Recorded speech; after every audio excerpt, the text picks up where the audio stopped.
Dog, i dag der vil jeg gerne snakke om reaktionskinetik, og som du kan se, så har jeg her til at starte med, der har jeg lavet mig en lille disposition. Jeg vil kort forklare om, hvad reaktionskinetik det er. Bagefter så vil jeg snakke lidt om nogle reaktionshastigheder, reaktionsordner, og så vil jeg inddrage forsøget første ordens reaktion, hvor jeg vil tale lidt om det. Og så til sidst vil jeg slutte af med katalysatorer, hvor jeg vil inddrage mit bilag. Øh, ja, og til at starte med, som sagt, hvad er reaktionskinetik? Jamen, reaktionskinetik, det er altså læren om kemiske reaktioners forløb, altså hvor hurtigt de vil forløbe, og hvilke dele af reaktioner de består af. Ja, ultra kort, som sagt, reaktionshastighed, og hvis vi starter med at kigge på en helt tilfældig kemisk reaktion, så vi har noget stof A, noget B, som ved en reaktion bliver til C plus D. Og efterhånden som den her reaktion den er skrevet frem, så vil de her stofmængdekoncentrationerne af reaktanterne A og B, de vil blive mindre og mindre, mens stofmængdekoncentrationerne af reaktionsprodukterne C og D, de vil blive større. Og hvis vi så går lidt ned, og vi så allerførst vil definere reaktionshastigheden på reaktanten A, hedder det, så vil reaktionshastigheden, det vil være sådan formindskelsen af den aktuelle stofmængdekoncentration per tid, som vi har givet ved den her. Det er bemærkelsesværdigt, at der skal anvendes et lille tidsinterval, delta t, omkring det tidspunkt, altså hvis man gerne vil finde reaktionshastigheden. Dog så er der så det ved denne her ligning, eller den her reaktionshastighed, at det kun er den gennemsnitlige reaktionshastighed i det her tidsinterval, der er. Men hvis man derimod lader, t gå mod 0, altså hvor brøken går mod differentialkoefficienten af den aktuelle stofmængdestation af A, med hensyn til t, så vil reaktionshastighedsudtrykket blive således. Og hvis man har målt den aktuelle stofmængdestation af A til forskellige tidspunkter under den her reaktion, så kan man så tegne en graf, som viser den aktuelle stofmængdestation som en funktion af t. Og på den her måde, så kan man altså finde hastigheden til et vilkårligt tidspunkt t ved at tegne tangenten på grafen, altså på det pågældende punkt på grafen, og så vil reaktionshastigheden det være lig med den numeriske værdi af tangentens hældningskoefficient. Ja, det er selvfølgelig også værd at nævne, at der er nogle ordner for de her reaktionshastigheder. Og det kommer vi sådan ind på lige her om lidt, eller det kommer vi på nu, hedder det. Og hvis vi så betragter reaktionshastigheden V, som er lig med hastighedskonstanten K ganget med den aktuelle stofmængdekoncentration af A i m'te, ganget med den aktuelle stofmængdekoncentration af B i n'te. Og hvis man skal bestemme m og n, så kan man gøre det eksponentielt. Og de her m og n, de angiver altså orden for en given reaktant. Og der er flere reaktionsordner, men primært på gymnasiet fokuserer man på 0., 1. og 2. ordens reaktioner. Det er, hvad man fokuserer på der. Ordnen, den fortæller os, hvilken indflydelse reaktanten har på reaktionshastigheden. Altså, hvis man tager et eksempel, så har A, hvis A er 1, så har A en indflydelse på reaktionen, og omvendt, hvis A er 0, så har A altså ikke nogen indflydelse på reaktionen. Og hvis man sammenlagt skal finde ud af, hvad reaktionsordenen er for en given reaktion, og man har flere stofmængdekoncentrationer, så lægger man altså de her reaktionsordner sammen, og så får man den samlede reaktionsorden for reaktionen. Ja, det tror jeg var sådan det lige sagt. Hvis vi så kigger på reaktionsordenen her, og vi starter med at kigge på en 0. ordens reaktion, så har vi, at reaktionshastigheden V, den er lige med hastighedskonstanten K. Og det er simpelthen fordi, at den aktuelle stofmængdekoncentration, der er, hvis den er i 0, så har den, som sagt tidligere nævnt, så har den ikke nogen indflydelse på, hvor hurtigt reaktionen forløber. Det er altså kun hastighedskonstanten, som har en indflydelse. Går vi længere ned nu, og så kigger på en første ordens reaktion, så har vi, at den aktuelle stofmængdekoncentration, den spiller en rolle, fordi den netop er 1, det er den første ordens, A vil så også være i første selvfølgelig. Og det gør altså, at reaktionshastigheden, den er altså lige med hastighedskonstanten gange med den aktuelle stofkoncentration af A. Selvfølgelig så vil reaktionshastigheden, den vil så falde, når A den bliver brugt, eller den er blevet brugt.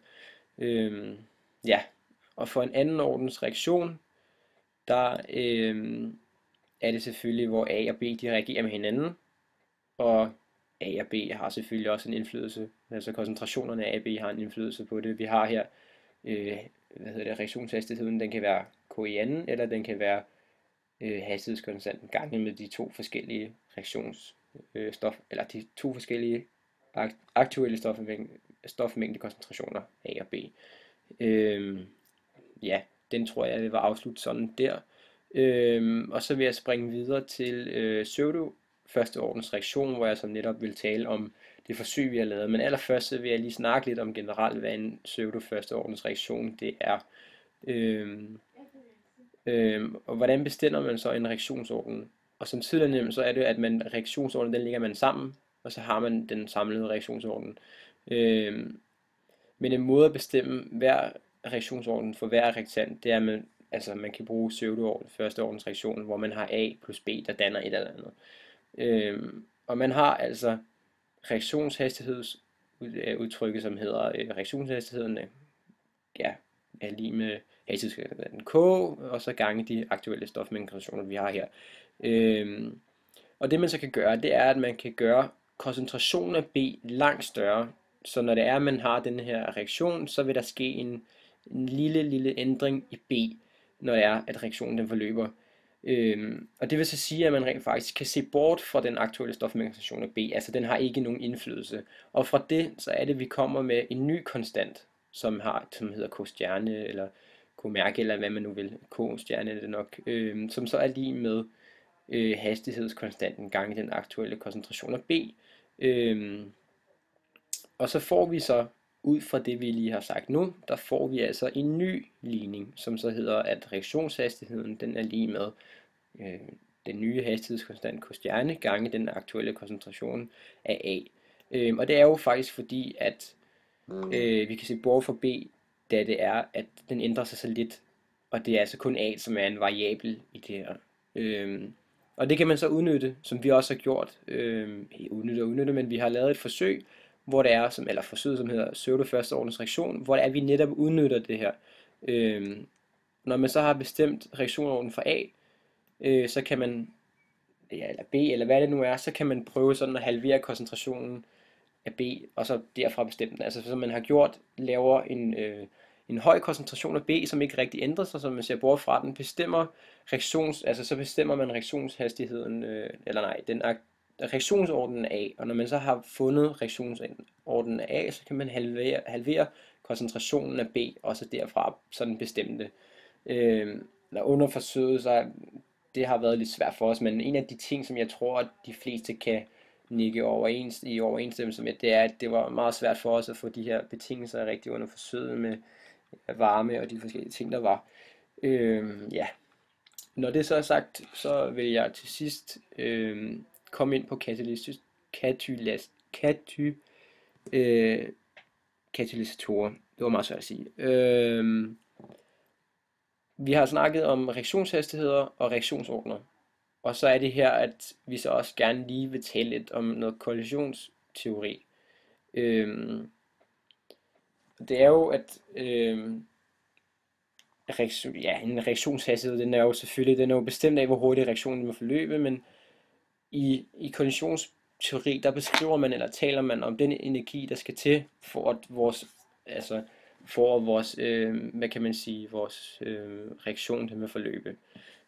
Og hvis vi så starter med at kigge på denne her ligning, som hedder, at M plus M med M, eller N plus ML, bliver til N, M plus L. Og så har vi altså et stof, N, som reagerer med et kompleks ML, og efter reaktionen så har forløbet, så vil N blive bundet til M, hvor der vil blive presspaltet noget L. Og så først så har vi N, som står alene, for lige at opsummere det her, så først har vi N, som står alene, og M, der er bundet til L, Og når vi så har det her aktiveret kompleks, hvor det er NML, de sådan går sammen og aktiverer det her, så har vi så en efterreaktion, som så lyder på NM plus L, og L går selvfølgelig ud. Og hvis vi nu kigger på det bilag, vi har fået her, som jeg også skulle snakke lidt om, så har vi altså reaktionsforløbet ud af den første akse, og så har vi energien ud af anden akse. Og hvis vi kigger på grafen, så kan vi se, at der skal en vis mængde energi, som skal til for, at den her reaktion den kan forløbe. Og energien den skal altså komme som en slags form for, eller det skal komme som en kinetisk energi. Og den her energi, den skal altså selvfølgelig være høj nok til, at det kan aktivere komplekset. Og man taler derfor om, at der skal brydes en energibarriere, før den her reaktion den kan forløbe. Når det så er sagt, når vi så har set på det, så er det en anden ting, den anden vi ser her, som forløber sig ud af reaktionsforløbet, det ser ud som om, at der er en meget mindre, der er meget mindre energi, der skal til, og som vi ser her, så har vi den her ikke-katalyserede reaktion, der skal en langt højere energibarriere til, for at den bliver brudt. Men hvis vi så kigger på den katalyserede reaktion, så er der en langt mindre energimængde eller energibarriere, der skal brydes. Og det er altså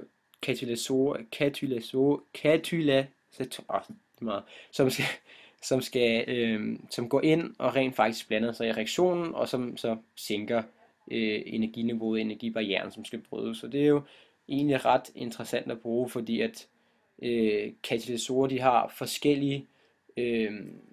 de har mange forskellige funktioner, og nogle af de her funktioner, som de gør, det er jo, som vi ser, at de kan øge reaktionshastigheden, og de kan påvirke sammenstødene, som sker sådan inden for molekylerne inde i den her reaktion, eller åbne op for nye reaktionsveje. Og så er det, at reaktionerne, eller katalysorer, de kan også indgå i reaktioner, uden at blive brugt. Og det er der også to forskellige ting og tale om det på. Der er for eksempel homogene katalysorer, som bare findes i starten i blandingen syre-base reaktioner eksempelvis. De findes der fra start af, uden at blive forbrugt, men de er der bare, som tidligere sagt. Og så har vi de heterogene katalysorer, som også indgår i reaktionen, men de er på overfladen af ens reaktioner, for eksempel så ædelmetaller og metaller. Så det var sådan, hvad jeg vil tale om i dag. Min diskussion, altså lidt om, hvad reaktionskinetik det var, og så var jeg inde på, hvad reaktionshastighed det var for noget, hvilke reaktionsordner der er, hvordan man kan bestemme de forskellige reaktionsordner, og så hvad det i det hele taget var, og pseudo førsteordensreaktionen, det forsøg vi lavede, og hvordan man så bestemmer de her forskellige reaktionsordner. Så det var det, og så til sidst inddrage bilaget, som man nu skulle. Så jeg håber, at det gik nogenlunde. Det må tiden vise jo. Så det var alt for mig for den her gang. Tak.